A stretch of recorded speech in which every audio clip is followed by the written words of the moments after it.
Hello, everyone, and thank you for joining Builterra's weekly live webcast. My name is Jennifer Yanuzzi, and I'm the Director of Marketing for Builterra. So today we're pleased to present how to avoid breaking Ontario's new prompt payment law. Our featured presenters include John Montgomery from the Johnston Montgomery law firm based in Whitby, Ontario. John's a lawyer who specializes in construction law, and he'll be going through the who, what, where, when, and why of the Prompt Payment Act with us today and highlight a few cases that he's dealing with. And then we'll have Jeff Lyons, our Director of Platform Innovation. Jeff has decades of experience in the industry, and he'll be speaking about the Builterra contract administration platform and how that can help project owners and the civil engineering firms who work for them comply with the new law. So we'll have a question period at the end. So if you could hold your questions to the end, if there's something that you would like to ask kind of midstream, feel free. If you feel like you can't remember it, feel free to just type it into the little text box there, and we'll make sure to address that at the end. So let's get started here. I'd like to introduce John, and we'll get going.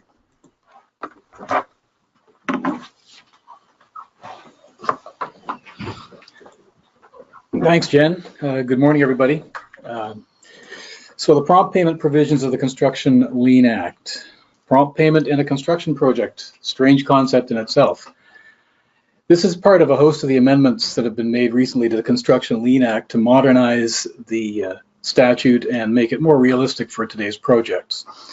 One of the first amendments is, of course, it's not now called the Construction Lien Act, it's called the Construction Act. The amendments are going into force in a couple of different stages. The first stage has come into force already as of July 1st of this year.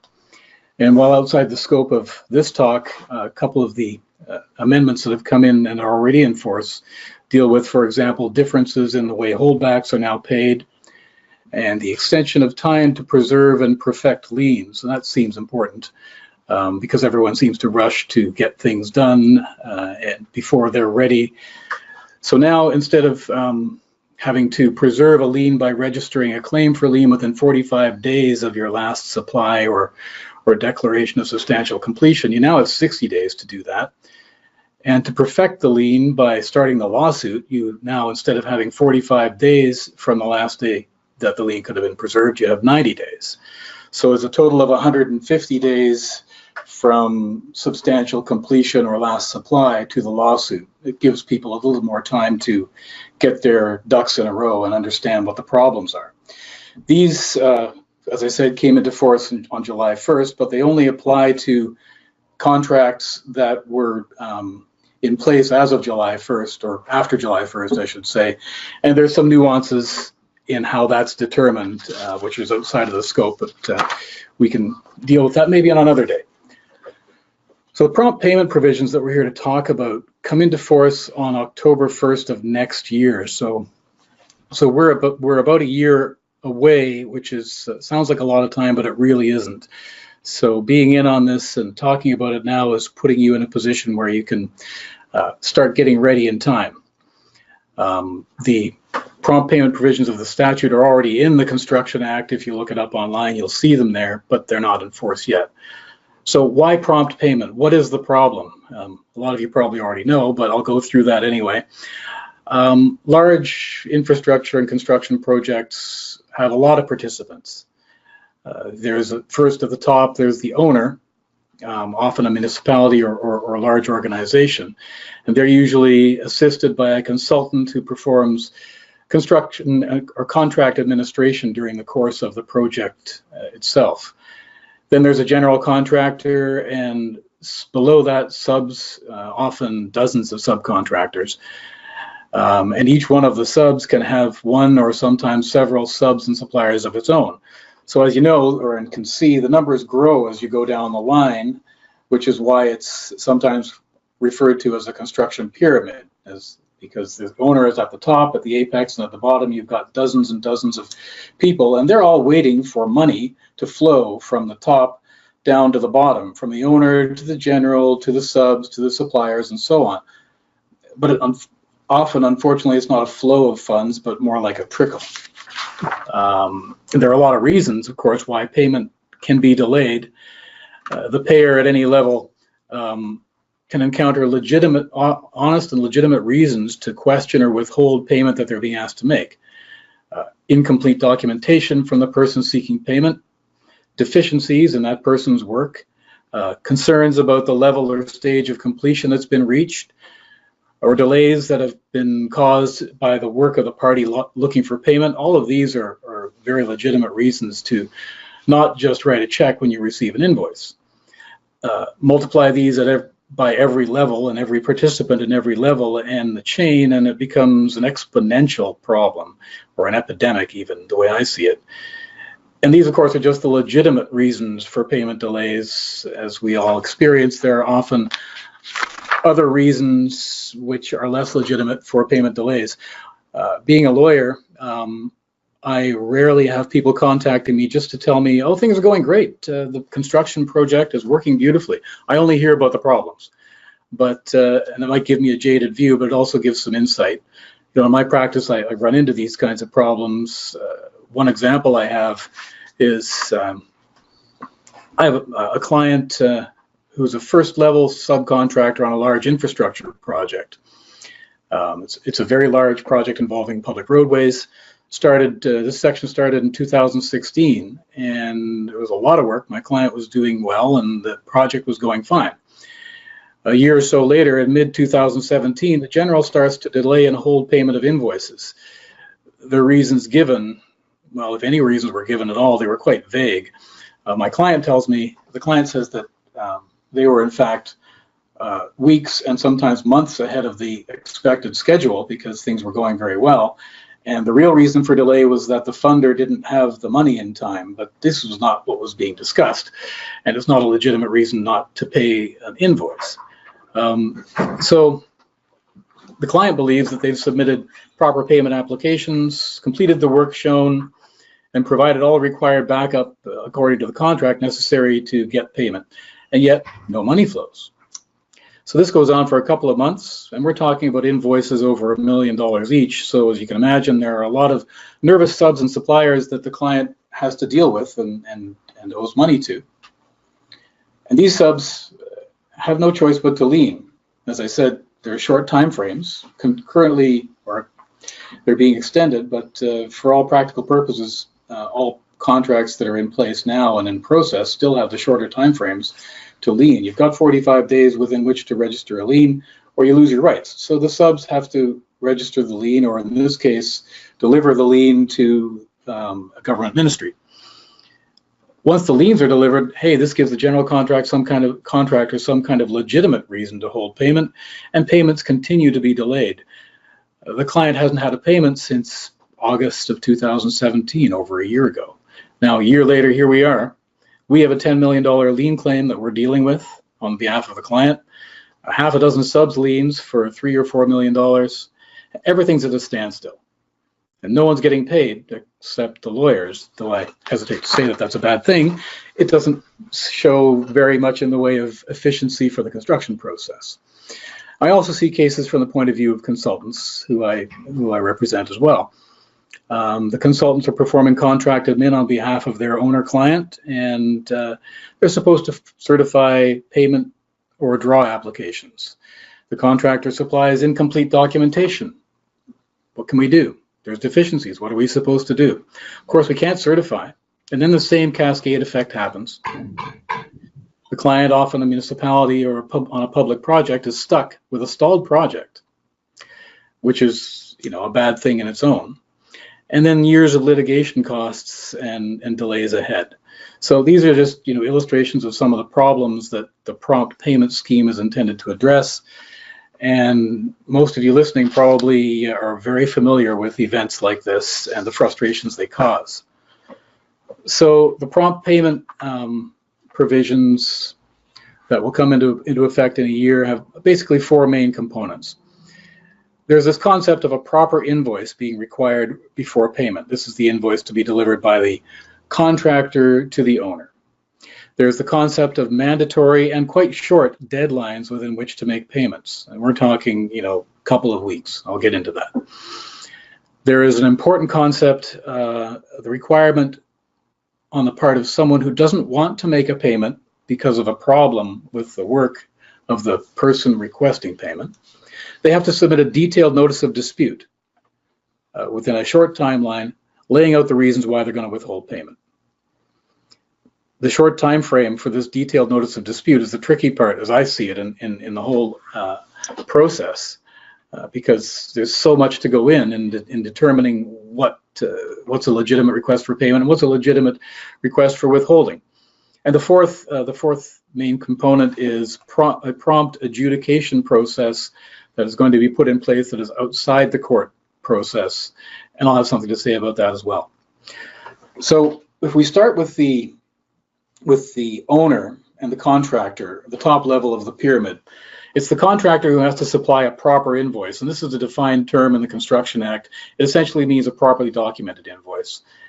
You have to include common sense things like the name, address of the contract or the invoicing party, the period covered by the invoice, the description of the work, a reference to the contract or other authority under which payment's being requested, and the amount sought.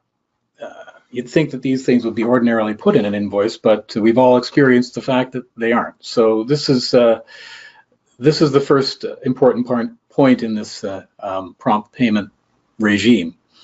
Once the owner receives a proper invoice, once they've got an invoice that complies, they have 14 days within which to give the contractor a notice of dispute detailing all of the reasons, and that's in quotes, all of the reasons for non-payment, because that's what the statute says, all of the reasons for non-payment. The statute doesn't go into what's meant by all of the reasons. So for the present, we don't really know what that means. I can foresee some owners wanting to put together a notice of dispute that just says delayed, deficiency, lack of documentation, general statements. And I foresee the possibility of case law developing saying, no, that's not what this statute means. You've got to put in the reasons so the recipient knows what your problem is for not paying them. And because otherwise the scheme breaks down. So you have to deliver within 14 days of getting this invoice, you have to deliver as an owner a notice of dispute that lays out all of the reasons why you don't want to pay all or part of the invoice. As most of you know, 14 days isn't a long time. You have to review the payment app. You have to see if all the required documents there. You have to inspect the work for completion to the level claimed. You have to inspect the work for compliance with contract specs. You have to inspect the work for deficiencies. You have to assess quantities if it's a quantity-based contract. Doing all this in 2 weeks is going to be a huge challenge. And I suspect Jeff may have some ideas about how he can help you meet that.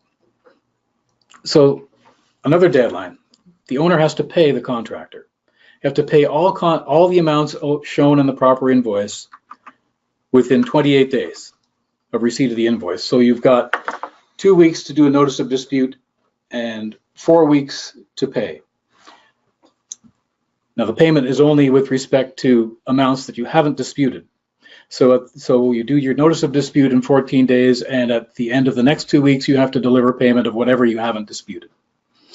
This is a pretty truncated, or some might say idealistic process, but that's what we're all facing in a year, and I think it'll likely work for reasons I'm going to get into. So when you go down from the contractor and owner level to the contractor subcontractor level, the processes and requirements are substantially the same. The contractor has to give a notice of non-payment to their subs, and the subs to their sub-subs, and so forth, so on, if they don't intend to pay the full amount of the sub's invoice. Now, the contractor can have a couple of reasons why they don't pay the sub's invoice in full. One is they didn't get full payment from their owner because the owner has given them a notice of dispute. So if the owner has given a notice of dispute to the contractor has 7 days to deliver a notice to their subs that they've got this notice of dispute, so they don't intend to pay the full amount to the subs. Interestingly, under the new provisions, if the owner's reasons for non-payment identify specific subcontractors' work, that is the problem, then the contractor then pays all the innocent subcontractors first and only money will only go to the guilty subcontractor, if I can call it that, if there's anything left over, and everything goes ratably in any event. So you have 7 days to tell your subs that your owner isn't going to pay you in full.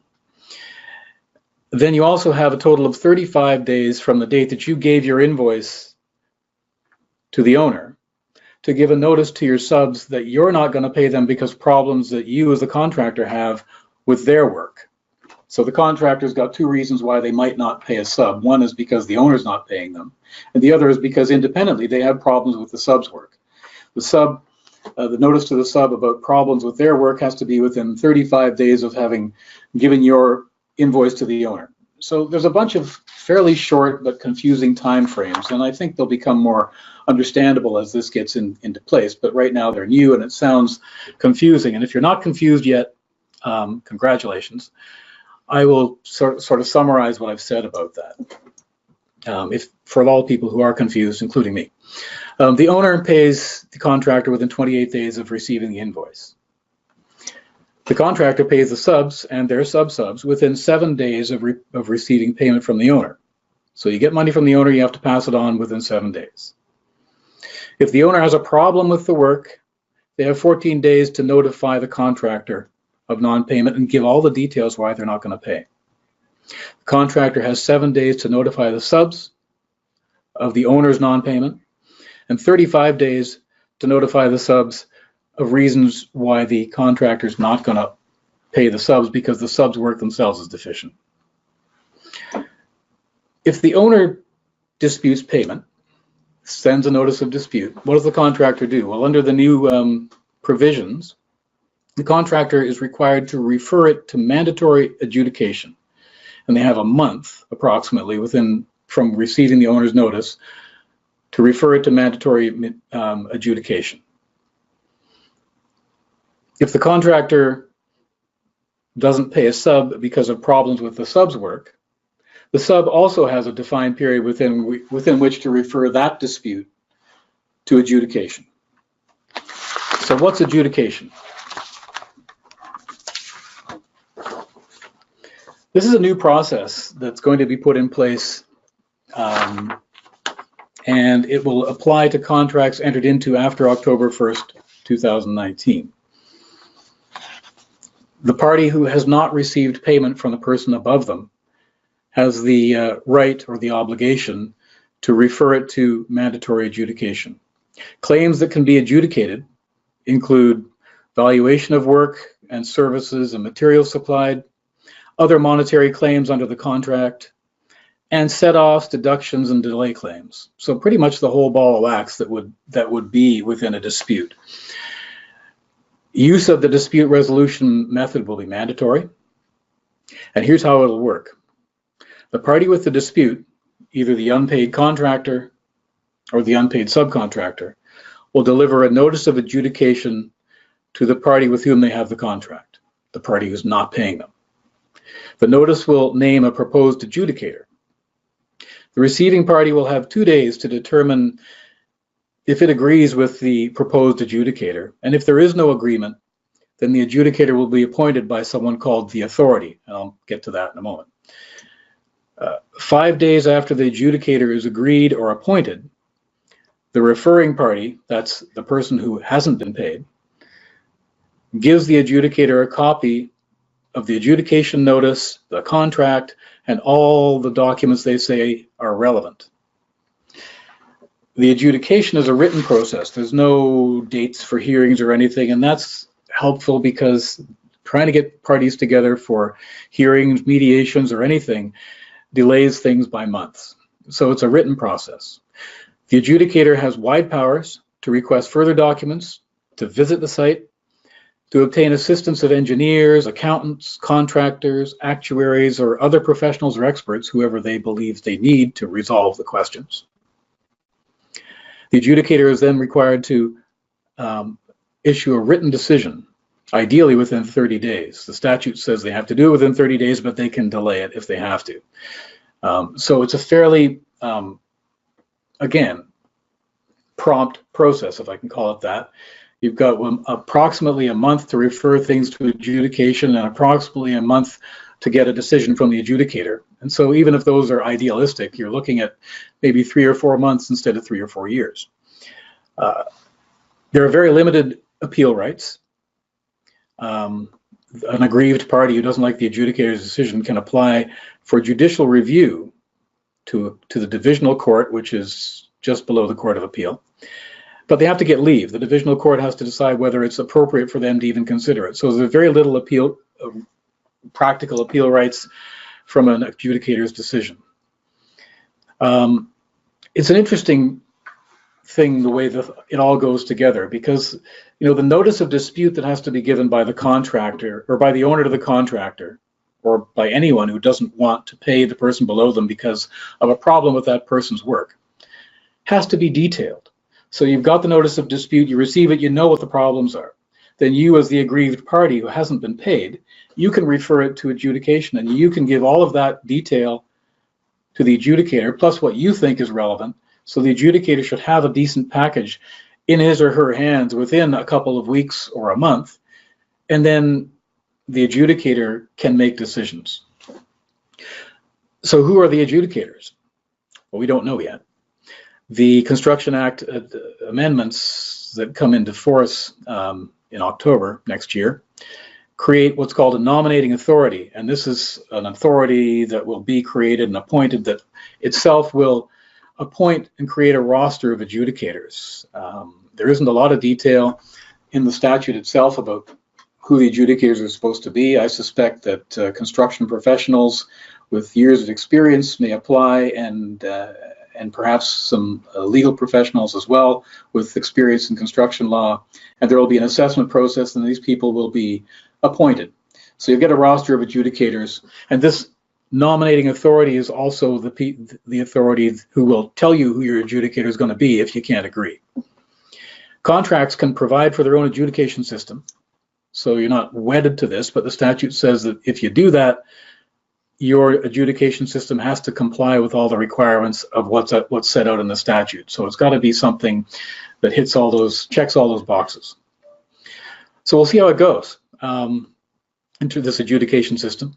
It's based on a UK model that's been in place there in the UK for several years, and by all accounts has been very successful with only a small number of cases going to litigation. So there's reason to hope that this is actually going to work well. So finally, what are the consequences of not complying with the prompt payment requirements that we've talked about? Well, if the owner fails to give a notice of dispute to the contractor within the 14 days, it has to pay. It has to pay. It can't dispute the issues anymore. And if it doesn't pay, interest will accrue. Now, that's a lot of people would say, well, big deal, so interest accrues, who cares? It accrues at the statutory rate, which is peanuts, unless you have an interest rate that's specified in the contract. It appears, though, that if you don't deliver your notice of dispute, you lose your right to litigate over the issue. So, it's a significant consequence, and you have to pay. And that goes down the line, too. So if the contractor receives a notice of dispute and doesn't get his stuff together and notify his subs, he has to pay. Regardless of not having received payment from the owner, he has to pay out of his pocket, or interest will start accruing, and he can't, go forward and start an action. If a party, after adjudication is done, is ordered by the adjudicator to pay, and they don't pay, then the person they're supposed to pay is entitled under the statute to suspend work. So there are consequences. Prompt payment is mandatory. You can establish by contract milestones, payment schedules, payment structures. But once a proper invoice is rendered by the contractor, prompt payment provisions kick in, and you've got to be ready to put together your notices of dispute, to understand the stage your project's at, to understand what your payee has done properly and has done improperly, hasn't completed, all within a couple of weeks. I have to say I'm a bit concerned about the consequences not being sufficient, but as I say, it's worked very well in the United Kingdom and other places and states in the United States. So it looks like it may be the solution to solving this problem. But owners and contractors, and particularly owners and their consultants, have to get ready and have to be able to deal with this on a quick basis. So that's where I'm going to hand it over to Jeff. All right, thanks, John.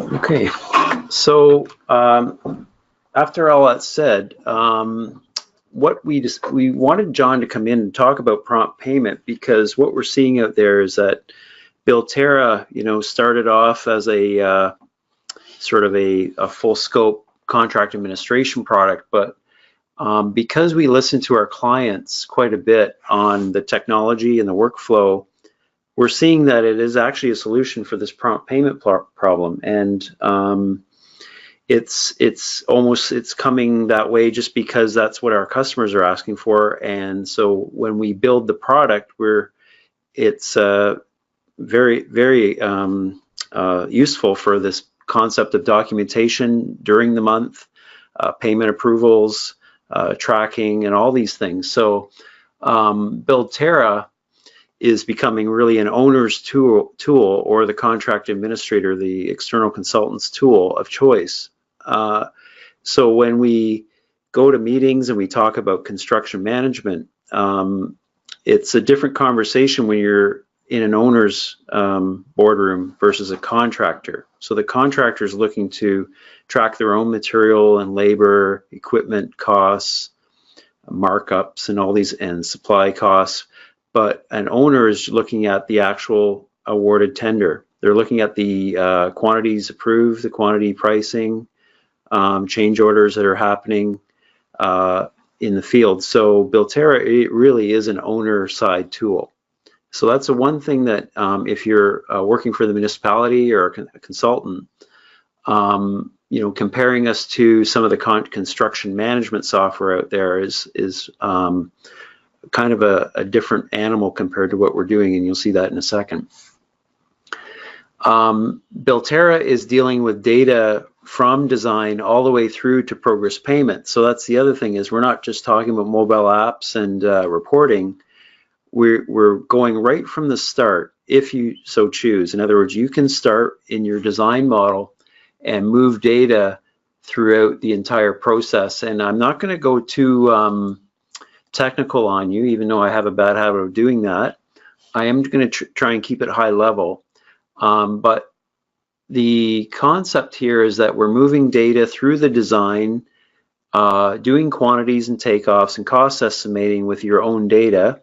So by the time you actually start tendering, you've got a very complete tender. In other words, it's not something from the last job you did had this item, and it has a different item code than the previous job. So our system is very standardized, so it allows you to create these tenders and bid packages the same every time, no matter who's doing it.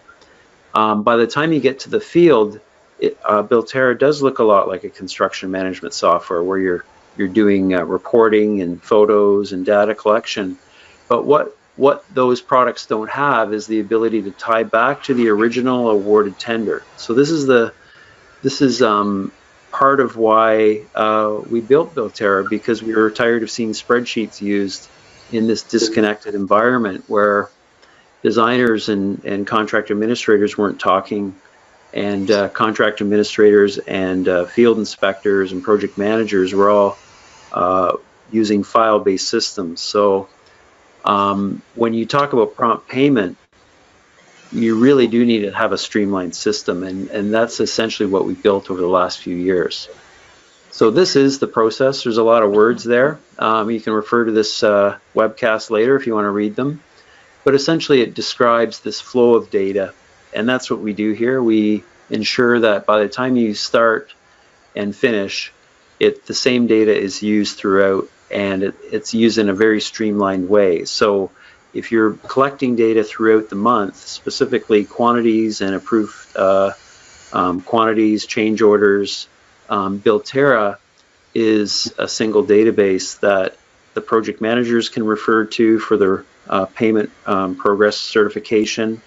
So on the 30th day of the month, there are no questions about how this thing's going to get paid out. It's all documented fully throughout the month in a streamlined way.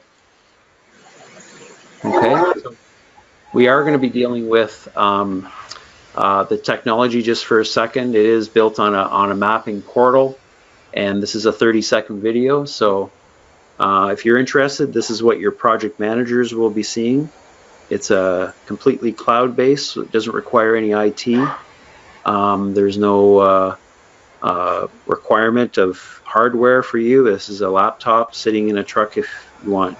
You can access the information for the city just through a regular web browser. So it's very simple to get started with very minimal IT costs. Again, I'll slip through this very quickly and get to the daily progress, but basically this is before you get into the daily progress and payment, you have to have data. So this is preparing the tender. You're using a standardized catalog. So in this case, the City of Ottawa, we've implemented there with a standardized catalog system. And so they decided to go right from start to finish. They've got connected specs, so you're never going to submit a contract or in a bid without the approved and attached specifications.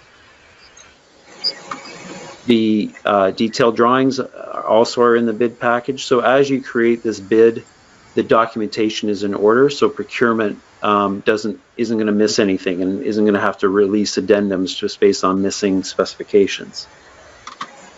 The daily field inspection is after you've already bidded the project out and awarded it to somebody, you're going to have to go to the field. And again, this is on the owner's side. So the owners will be hiring contract administrators, whether they're internal or external. Again, in a mapping system, every inspection, every photo is in a mapping environment. So you can query the city and select daily reports as they're happening in the field in real time. So the inspectors are doing their jobs, and let me just go to the mute here, just a second here. All right. And so the inspectors go ahead and perform their typical inspections that they do with field books, or maybe they use a laptop with Excel. But in our case, we're using an actual dedicated app. In other words, from iTunes or Google Play, you're not only collecting the labor and equipment, visitors and tests, but you also have direct access to the contract items on your phone. So they're doing their quantities throughout the day, throughout the month. And once that starts, then the project managers have full documentation of what's happening in the field every single day, throughout the day. So it's a really good use of a computer. In other words, you're using it for what it's good for, which is collecting information seamlessly without a lot of hassle. So whoever's using Builterra right now is really enjoying the fact that they don't have to spend another hour or two at nighttime afterwards preparing a daily report for the city. All the photos, of course, are attached and available. So when you're going back, 2 or 3 months into a dispute, you've got every photo, you've got every comment. Everything is recorded using the mobile devices. Just the way you think it should happen, this is how Builterra was built. It is truly a product that is being built by our customers as we progress each month.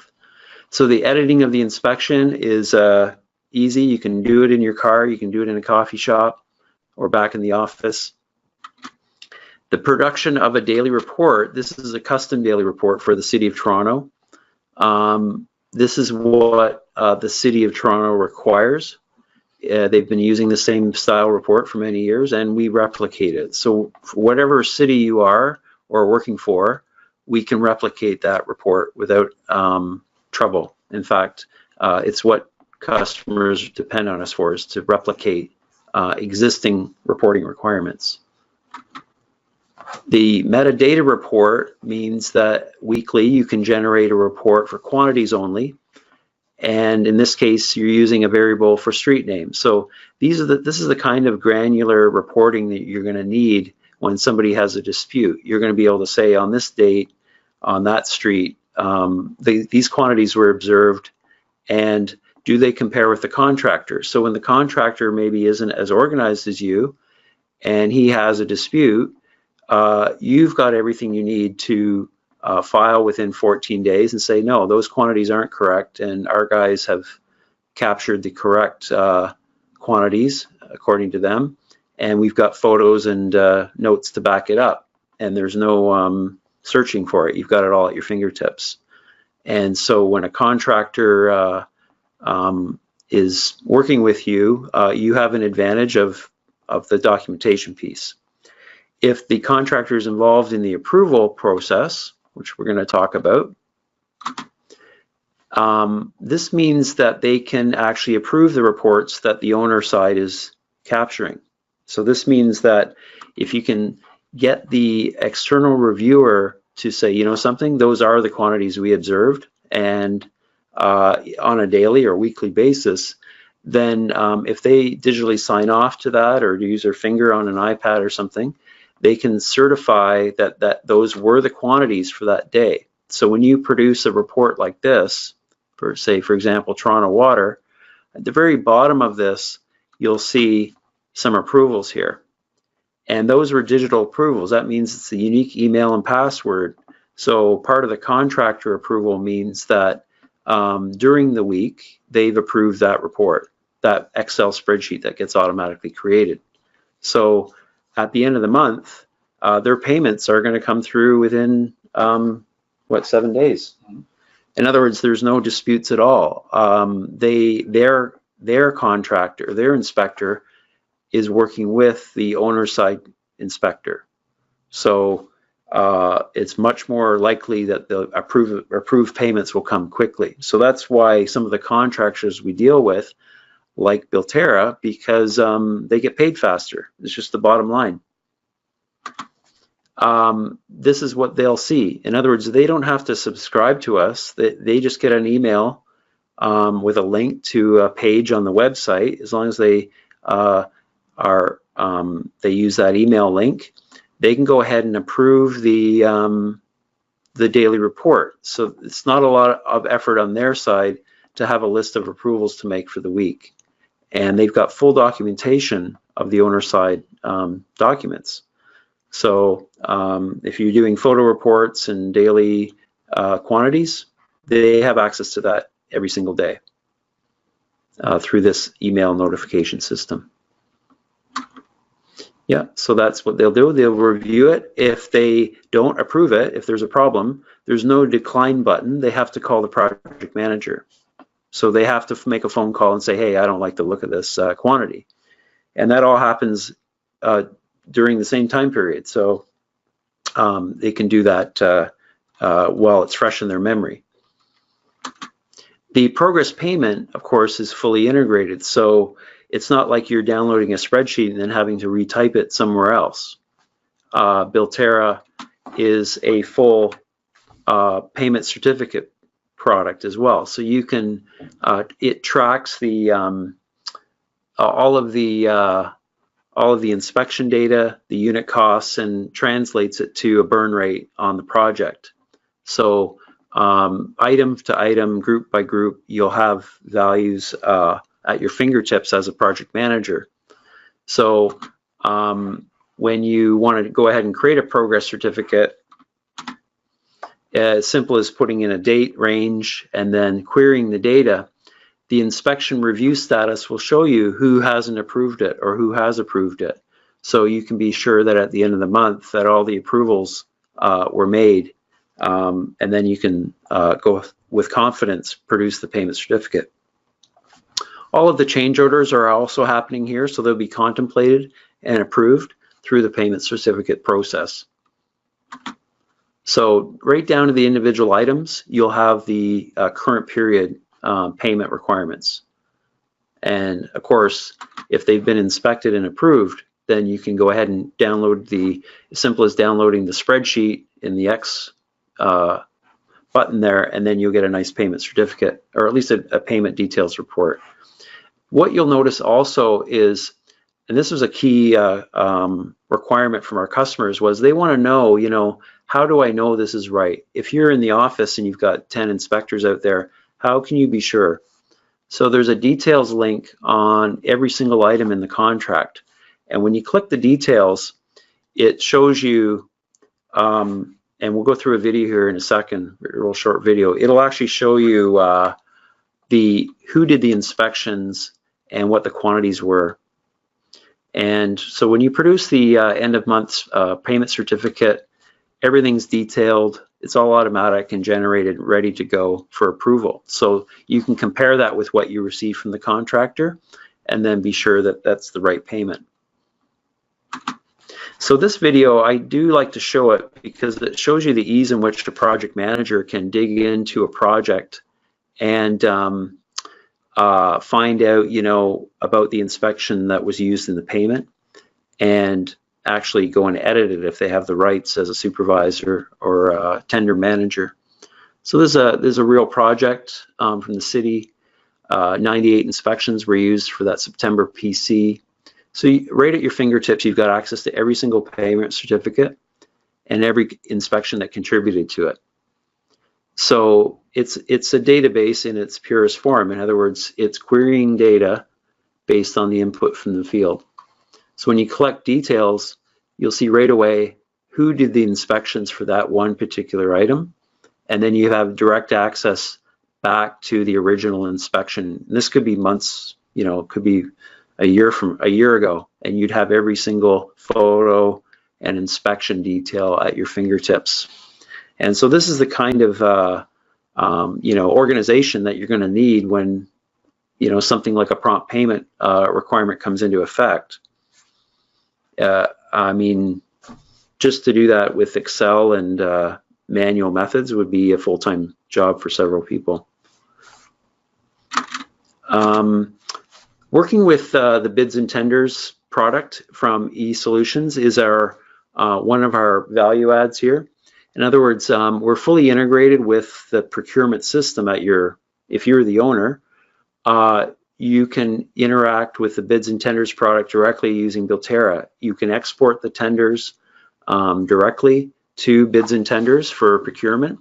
When the bidding process is over and somebody, all the pricing comes in, all of that unit pricing comes back into Builterra. So when a design and construction group is actually doing estimating, they're getting all of the pricing from awarded tenders and any tender really. And we've got quite an advanced cost estimating system to remove all the anomalies from pricing, and it uses other things like location and project properties as well to do cost estimating. So once we're connected with the procurement system, it really is a full data flow from start to finish. And so bids and tenders has been a great partner for us because a lot of our customers are already using them. So we are quite integrated.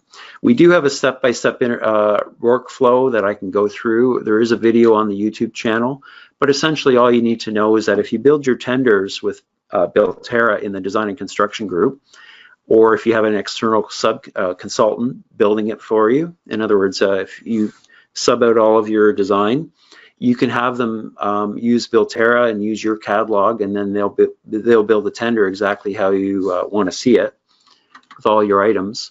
The data comes directly into bids and tenders for the eProcurement, and then the data comes back out ready to go for inspection. So this is what everybody really dreamed about a few years ago, was having that beautiful flow of data from start to finish.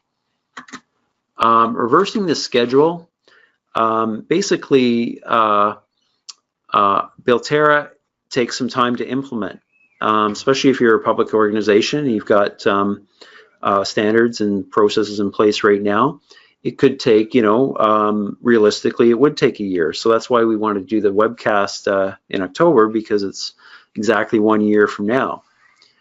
So if you were to call us and said, yes, we're interested, this looks interesting, we want to start off, I mean, we could start off right from the field, but if you really wanted to streamline the bidding right down to the payment certificates, then you would send us, you know, all of the information that you have for bidding, master lists, key inspection forms and documents.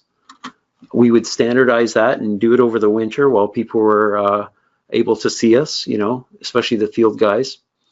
The bids and tenders prep, if best case scenario is we would be issuing bids to the procurement group by spring next year. This is a realistic approach. What you're seeing is the exact schedule that was done at the City of Ottawa, by the way. It was about a year ago now that they first opened the conversation. And this is the formula we followed. So this isn't a 5-year plan costing multi-millions of dollars. This is a realistic plan that can be implemented within 1 year.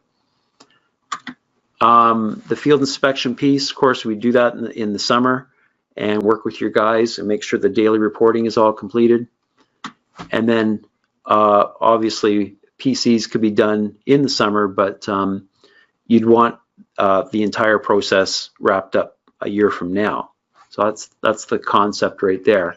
And that can be done at your group, whether you're a consultant or an owner. So what we're going to do is open up for questions if you want. I'm not sure what time it is, but 10 to 12. So basically it's perfect timing. So if you want, you can use the chat window to ask questions. If you have other questions you want to email John or I, we can get back to you, or go through Jennifer, our marketing manager. And so what maybe what I'll do is open up the microphones here. If you have any questions, you can go ahead and ask them. If not, then that's okay too.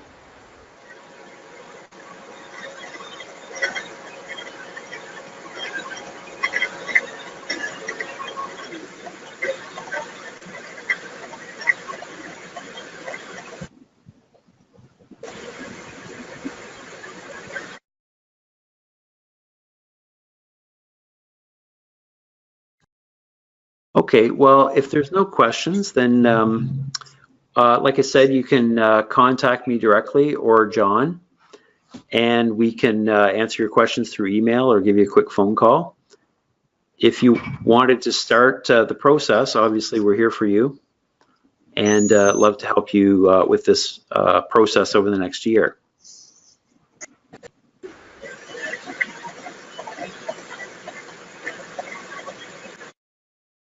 I guess with that, we'll close the webcast, and you guys have a great lunch on Friday, and hopefully you'll join us for our next webcast in a few weeks. Thank you very much.